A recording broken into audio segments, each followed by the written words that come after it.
यहाँ पे आप ये देखें कि जब भी oculomotor nerve lateral wall of cavernous sinus को लीव करने लगेगी, अब ओकुलोमोटर नर्व डाउनवर्ड जाती है और ट्रोक्लियर नर्व जो है वो अपवर्ड की तरफ मूव कर रही होती है।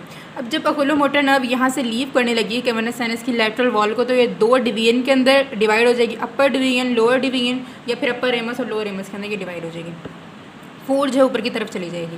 और यहाँ पे ये जो ऑप्थेल्मिक है, ophthalmic division of trigeminal nerve, तो वो तीन डिवीजन्स के अंदर डिवाइड होगी, नेज़ोसिलरी, फ्रंटल और लैक्रिमल। अब नेज़ोसिलरी जो होगी वो ओकुलोमोटर की अपर और लोअर डिवीजन के दरमियान से रन करेगी। अब मैं जो है सुपीरियर ऑर्बिटल फिशर के अंदर इसको दिखाती हूँ। यहाँ पे देखें, ये सुपीरियर ऑर्बिटल फिशर यहाँ पे दिखाया हुआ है। यहाँ पे एक टेंडिनियस रिंग बना हुआ है जिसे कहते हैं टेंडिनियस रिंग ऑफ जिन। ये चार मसल्स जो एक्स्ट्रा ओकुलर मसल्स हैं ऑर्बिट के, ये सुपीरियर रेक्टस शो किया हुआ है, ये यहाँ पे लैटरल रेक्टस है, ये इन्फीरियर रेक्टस है और मीडियल रेक्टस। ये एक रिंग नुमा स्ट्रक्चर बना रहा है जिसे कहते हैं टेंडिनियस रिंग ऑफ जिन। अब इसने जो है सुपीरियर ऑर्बिटल फिशर को तीन पार्ट के अंदर डिवाइड कर दिया। एक जो रिंग से पहले है, एक वो वाला पार्ट जो रिंग के अंदर है, और एक जो है रिंग से बाहर आगे की तरफ है। पहले हम ये देख लेते हैं कि जो रिंग से पहले वाले के अंदर कौन सी चीज़ें जो हैं वो कौन सी नर्व्स पास करेंगे। आप देखें कि हमने जो है वो lateral wall of cavernous sinus के अंदर हमने देखा था कि वहाँ से जो है तीसरी, चौथी, पांचवें की पहली और दूसरी पास करी थी। अब हमने ये कहा था कि जो ऑप्थेल्मिक डिवीजन है ना, वो तीन पार्ट के अंदर डिवाइड हो जाती है, लैक्रिमल, फ्रंटल और नेज़ोसिलरी। नेज़ोसिलरी तो हमने ये कहा था कि वो ओकुलोमोटर नर्व के ऊपर लोअर डिवीजन के दरमियान में आ जाएगी, लेकिन जो लैक्रिमल और फ्रंटल है वो तो अपनी उसी लोकेशन के अंदर रहते हैं, लेटरल की तरफ रहते हैं। तो यहाँ पे LFT से आप याद रख लें, L से लैक्रिमल, F से फ्रंटल और T से जो है ट्रोक्लियर नर्व। तो आउटसाइड द टेंडिनियस रिंग यहाँ पे LFTs हैं, लैक्रिमल, फ्रंटल और ट्रोक्लियर नर्व, और इनसाइड द टेंडिनियस रिंग यहाँ पे जो है ओकुलोमोटर नर्व की अपर और लोअर डिवीजन और उसके दरमियान में ऑप्थेल्मिक की नेज़ोसिलरी ब्रांच थी, वो रन कर रही है। इसके अलावा जो हमने कहा था कवर्नस साइनस के अंदर से, एक तो ये चीज़ें थी उसके वॉल के अंदर, और जो उसके अंदर से जो है वो अंदर रन कर रही थी वो यहाँ पे साइड पे आ जाएगी।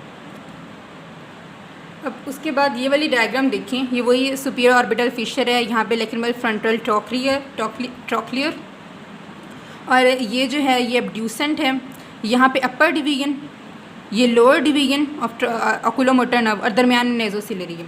अब अपर डिवीजन जो है इसने सप्लाई करना होता है लेवेटर पाल्पेब्रस सुपीरियरस को और सुपीरियर रेक्टस को। तो ये देखिए ऊपर की तरफ जा रही है, ये लेवेटर पाल्पेब्रस सुपीरियरस को सप्लाई करेगी और सुपीरियर रेक्टस को सप्लाई करेगी। इसके साथ एक ब्लू कलर के अंदर भी ये शो किया। अब ये कौन सी चीज़ है, जो इंटरनल कैरोटिड आर्टरी थी ना, उसके जो सिंपैथेटिक फाइबर्स थे, इंटरनल कैरोटिड आर्टरी के ऊपर हमें पता है कि सिंपैथेटिक फाइबर्स का जो नेटवर्क है वो उसके ऊपर होता है, वहाँ से ये फाइबर्स आए हैं और ये जाके ये टार्सल मसल होता है, लेवेटर पाल्पेब्रस सुपीरियरस का एक पार्ट होता है, ये इनवॉलेंट्री होती है इस वजह से क्योंकि यहाँ पे जो है सिंपैथेटिक सप्लाई भी, ये ब्लू कलर वाली जो कि इंटरनल कैरोटिड आर्टरी से मिली है, वो भी इसको सप्लाई कर रही होती है।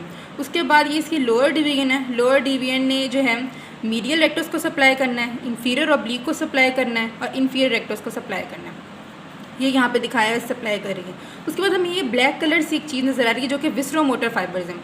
हमने ये देखा था वहाँ पे कि जो मोटर फाइबर्स थे, विस्रोमोटर फाइबर्स थे, यानी कि पैरासिम्पैथेटिक फाइबर्स थे, हमने कहा था कि वो लोअर डिवीजन के साथ रन कर रहे थे। अब लोअर डिवीजन में भी उस डिवीजन के साथ रन करेंगे जो कि इंफीरियर ऑब्लिक को सप्लाई करेंगे। ये अपर डिवीजन थी, ये लोअर डिवीजन।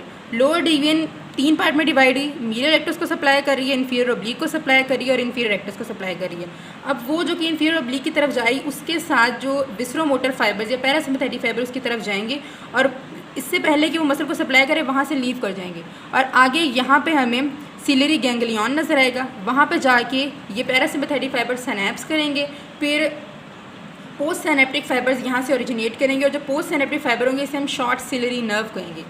ये जो है स्क्लेरल और कोराइडल लेयर के दरमियान से रन करेगा और यहाँ पे जाके ये दो मसल्स को सप्लाई करेगा, सिलियरस और कंस्ट्रिक्टर प्यूपिलाई मसल ऑफ आइरस, इनको सप्लाई करेगा। इसका मतलब ये है कि पैरासिम्पैथेटिक फाइबर दो मसल को सप्लाई करते हैं, सिलियरस और स्फिंक्टर प्यूपिलाई। पैरासिम्पैथेटिक फाइबर्स को हमें पता चल गया कि वो इंट्राओकुलर मसल को सप्लाई करते हैं, यानी कि सिलियरस और स्फिंक्टर प्यूपिलाई ऑफ द आइरस को सप्लाई करते हैं। अब जो सिम्पैथेटिक फाइबर्स है वो एक्स्ट्रा ऑकुलर मसल को सप्लाई करता है। टोटल 6 एक्स्ट्रा ऑकुलर मसल्स होती हैं, उनमें से जो 2 हैं उनके अलावा जैसे LRC लेटरल रेक्टस को 6 नर्व सप्लाई करती हैं, SO4 यानी कि सुपीरियर ऑब्लिक को 4th नर्व सप्लाई करती है।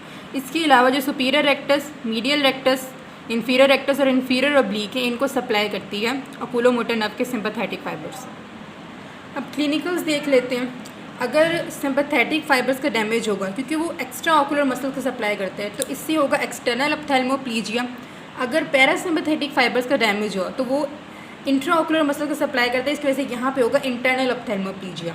अब देखते हैं एक्सटर्नल ऑप्थेल्मोप्लीजिया के अंदर क्या होता है और इंटरनल ऑप्थेल्मोप्लीजिया के अंदर क्या होता है। पहले एक्सटर्नल पे आ जाते हैं। एक्सटर्नल ऑप्थेल्मोप्लीजिया के अंदर आइज़ डाउन एंड आउट हो जाती है। डाउन एंड आउट क्यों होती है, इसकी वजह ये है कि आइज़ के जो 6 मसल्स हैं, ठीक है, उनमें से हमें पता है कि इसने मीडियल रेक्टस को सप्लाई करना है, सुपीरियर रेक्टस को सप्लाई करना है, इंफीरियर रेक्टस को सप्लाई करना है और लेवेटल पाल्पेब्री सुपीरियरस को सप्लाई करना है। अब अगर मीडियल रेक्टस जो है इसको सप्लाई नहीं मिलेगी, इसका मतलब है कि लेटरल रेक्टस का ओवरशूट कर जाएगा, मतलब कि आइज़ क्या हो जाएंगी, आउट, या फिर हम इसे कह सकते हैं एक्सटर्नल स्ट्रेबिस्मस हो जाएगा। इसके अंदर आइज़ आउट हो जाएंगी, एक्सटर्नल स्ट्रेबिस्मस हो जाएगा।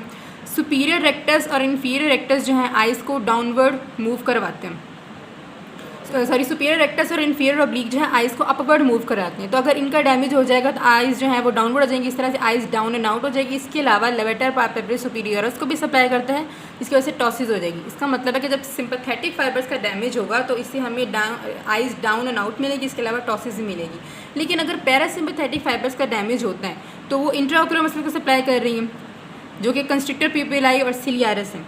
अगर कंस्ट्रिक्टर प्यूपिलाई को सप्लाई नहीं मिलेगी तो आई जो पीपल है वो कंस्ट्रिक्ट नहीं करेगा। लाइट ज़्यादा हो जाती है तो उससे जब लाइट ज़्यादा होती है तो ये कंस्ट्रिक्ट कर जाते हैं, पीपल का साइज़ को कम कर देते हैं। अगर ये कम नहीं होगा, डायलेट रहेगा, तो इस कंडीशन में कहते हैं मिड्रियासिस हो जाएगा। अब आप ये देखें, अगर नॉर्मली तो वैसे इस कंडीशन के अंदर टॉसिस हो जाती है, लेकिन अगर टॉसिस ना हो, इतनी ज़्यादा टॉसिस ना हो और फिर भी पीपल का साइज़ बड़ा रहे तो लाइट जो है वो बहुत ज़्यादा अंदर आ जाती है। इसकी वजह से हो जाती है ग्लेयरिंग ऑफ लाइट, इसकी वजह से ब्लरिंग ऑफ विजन भी इसमें आ जाती है।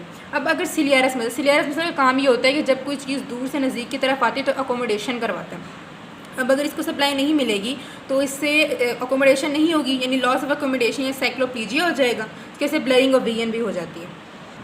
कुछ सिंड्रोम इससे रिलेटेड देख लेते हैं। पहला ये जो है वेबर सिंड्रोम है। वेबर सिंड्रोम के अंदर जो मिड ब्रेन है, इसके अंदर इस जगह पे लीन हो सकती है, कुछ भी चीज़ हो सकती है। फॉर एग्जांपल हेमरेज हो गया, इन्फाक्शन हो गया, ट्यूमर हो गया, एब्सेस हो गया, या फिर मल्टीपल स्क्लेरोसिस जो कि डिजीज़ है, इसके अंदर डीमाइलिनेशन हो जाती है नर्व्स की।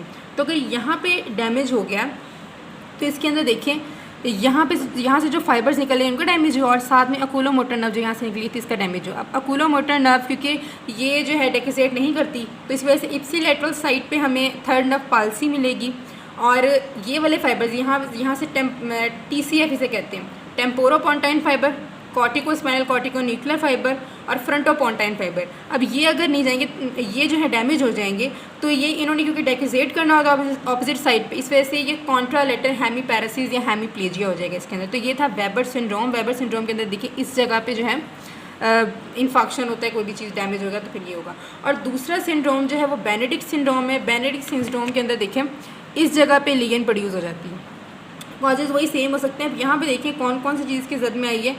एक तो ये अकुलोमोटर नर्व आई है, जिसकी वजह से हमें इप्सिलैटरल साइड पे थर्ड नर्व पाल्सी तो मिलनी है। इसके अलावा ये जो रेड न्यूक्लियस है, अब ब्रूब्रोस्पाइनल पाथवे जो है ये डैमेज हो जाएगा, इसकी वजह से एथिटोसिस, कोरिया और ट्रेमर वगैरह यानी कि मोटर फंक्शन डिस्टर्ब हो जाएंगे इसकी वजह से। और दूसरा ये वाले फाइबर जो कि सेंसिटिव फाइबर्स ये भी डैमेज होंगे, इसकी वजह से कॉन्ट्रालेटरल साइड पे हेमीपैरेसिस भी इसके अंदर हो जाएगा।